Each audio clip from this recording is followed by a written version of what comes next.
आज हम सिंधी ग्रामर करेंगे। अच्छा, सिंधी ग्रामर एक्चुअली सिंधी को हम पढ़ेंगे बट उर्दू में। तो जो सिंधी है उनको तो समझ आती है उर्दू, और जो उर्दू लोग हैं उनको सिंधी समझ नहीं आती, तो कोशिश करेंगे कि उनको भी सही से समझ आ जाए। तो ये मेरे लिए फर्स्ट टाइम एक्सपीरियंस है कि सिंधी ग्रामर उर्दू में पढ़ाना। बट मैं इंशाल्लाह कोशिश करूंगा कि जो उर्दू लोग हैं, उर्दू वाले, उनको समझ आ जाए। अच्छा, एक और बात, अगर आपको सिंधी राइटिंग समझ नहीं आती, पढ़ना नहीं आता, तो सॉरी आप लोगों के लिए। फिर आप सिंधी का पोर्शन जो है वो स्किप कर देना। अगर सिंधी पढ़ना आती है तो फिर थोड़ा बहुत फायदा होगा ये लेक्चर्स लेने का। तो सिंधी पढ़ना पता हो, उसका मतलब वगैरह उसको छोड़ दें, पढ़ना आना चाहिए। चलें स्टार्ट करते हैं आज का क्लास। तो देखें सिंधी जो है ना, सिंधी एक्चुअली ये भी एक लैंग्वेज है। ग्रामर इसमें आता है, उसके साथ इसका दूसरा पोर्शन जो है बहुत बड़ा पोर्शन। ये समझ लें कि अगर 10 क्वेश्चन हैं तो उसमें 7 8 क्वेश्चन है वो लिटरेचर के आएंगे, 2 3 ही ग्रामर के आते हैं। But Sindh public service commission बहुत कम देता है ग्रामर।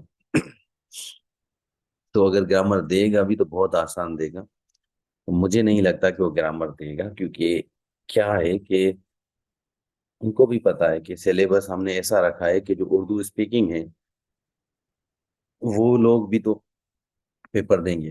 तो इसलिए ग्रामर को ज्यादा टच नहीं करेंगे, लिटरेचर को ज्यादा टच करेंगे। बट फिर भी इन केस होता है तो हम एक ग्रामर को एक तरीके से एक दो लेक्चर जरूर देंगे, ताकि ग्रामर थोड़ा बहुत पता होना चाहिए। ये सेम टू सेम वही चीजें होती है जो आप इंग्लिश में पढ़ते हैं, ठीक है ना।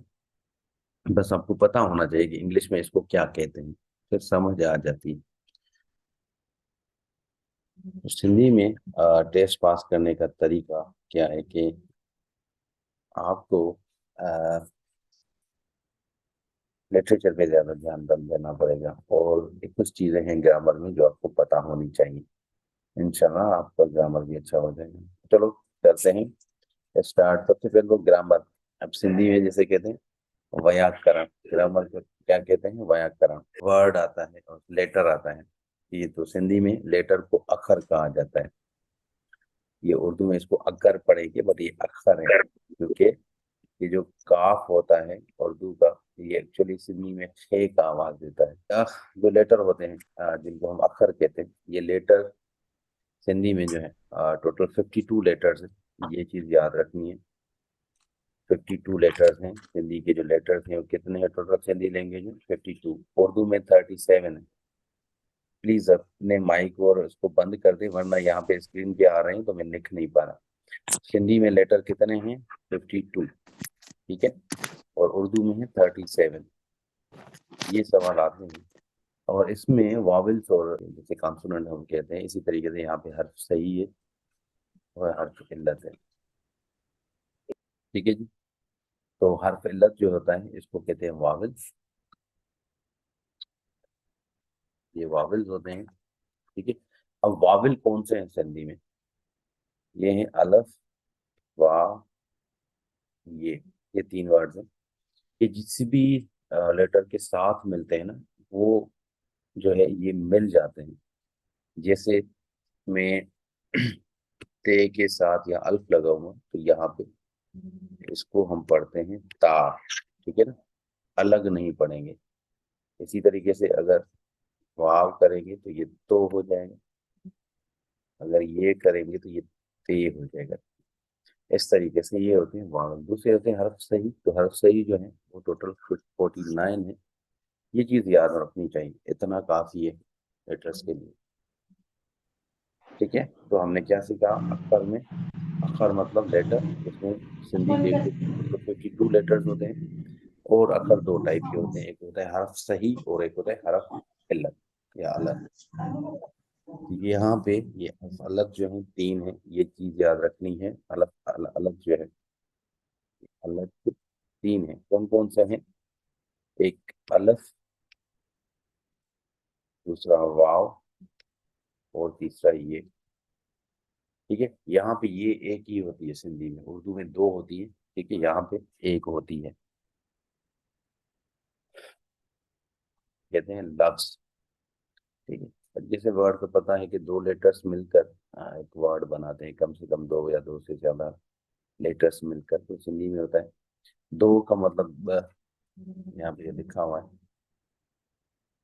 ब या बिन खां वधीक अखरनि जे गरजण सां जुड़े थो। तो लफ्ज ठहे तो ब या बिन खां वधीक, और दो या दो से ज्यादा लेटर्स, अखर जो होते हैं लेटर भी मिलकर एक वर्ड बनाते हैं। ठीक है, जो मेन पॉइंट्स है ना वही हम पढ़ेंगे। ठीक है, ये जरूरी नहीं है कि मैं आप लोगों को पूरा ग्रामर वही माहिर कर दूं, कोई आप सिंधी लिटरेचर या सिंधी लेक्चर की जॉब जॉब की टेस्ट नहीं देने वाले, पर जो जो चीजें आ सकती हैं वो पता हो सिंधी में। उर्दू में भी ऐसे ही करेंगे हम, ठीक है ना, कि लेटर्स मिलकर ही वर्ड्स बनाते हैं।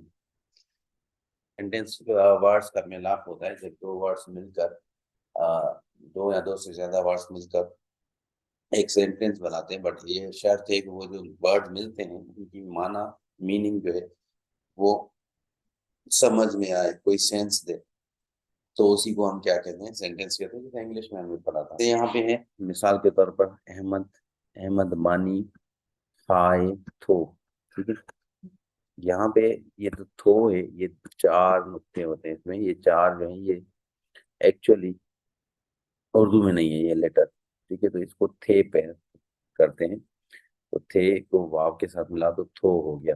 अगर ये मिलाएंगे तो थी हो जाएगा, अगर अलफ मिलाएंगे तो था हो जाएगा। ठीक है, उसके गुलाब बकरी को है थो। ठीक है, तो ये क्या है, ये सेंटेंसेस हैं।